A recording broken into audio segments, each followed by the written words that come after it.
Story 1. The Creepy Date, rewritten. Dating after 30 feels strange. You're too old for games, yet too young to quit searching. That's why I tried a local dating app. A few swipes later, I matched with a 29-year-old woman named Claire. She had brunette hair, piercing green eyes, and a smile that made you think she had secrets worth discovering. We decided to meet at a small cocktail bar not far from my place. I expected the usual awkwardness, forced laughs, boring questions, and dead air. But when I walked in, Claire was already waiting at the table, wearing a red skirt with a white top. She smiled, I smiled back, and something about her energy instantly put me at ease. She wasn't like the others. Claire was sharp, witty, and quick with her jokes. She listened when I spoke, and for once, it didn't feel like I was just going through the motions of another failed date. After a few drinks, I asked if she wanted to come back to my apartment. She agreed without hesitation. My place is simple, an open loft with decent lighting and a couple of paintings. Claire complimented the decor, my playlist, and even the glassware. Everything was going perfectly until she looked at my bookshelf. "You don't collect Labubu?" she asked. I frowned. "The what?" "Labubu," she repeated, pulling out her phone. On her wallpaper was a bizarre little creature, something between a rabbit and a goblin, with bulging eyes and razor-sharp teeth. She swiped through her gallery, showing me case after case of glass shelves filled with them in different colors and expressions. "I own over 70, she said proudly. "Each one is unique." I chuckled. "Unique? They look like devil rabbits. Honestly, they're kind of creepy." Her smile vanished. Her eyebrows drew together as if I had just insulted her family. "They're gorgeous," she snapped. "You just don't understand." Trying to smooth things over, I shrugged. "Okay, to each their own." But she didn't drop it. Her eyes locked on mine, cold and unwavering. "How can you not like them?" she asked again, almost demanding. I laughed nervously. Honestly, if one of those things ever showed up in my house, I'd probably burn it. That was the moment everything changed.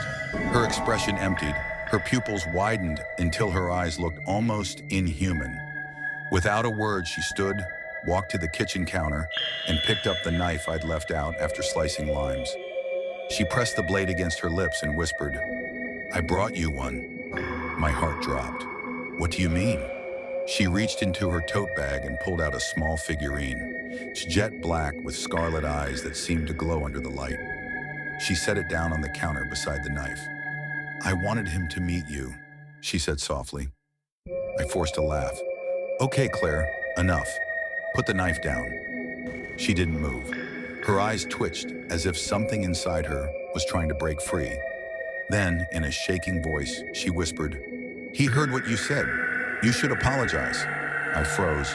"Apologize? To that toy?" "Yes," she hissed. "Say you're sorry." That's when she lunged. I dodged, but the knife grazed my arm, slicing it open. Pain shot through me as she screamed, "Apologize to Labubu!"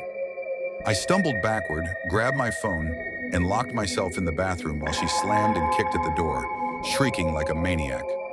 My hands shook as I dialed 911, telling them a woman I brought home was out of control and armed. Then, silence. I pressed my ear to the door. No more screaming, just whispers. Soft, chilling whispers, as though she was speaking to someone else in the room. When the police finally arrived, I cracked the bathroom door open.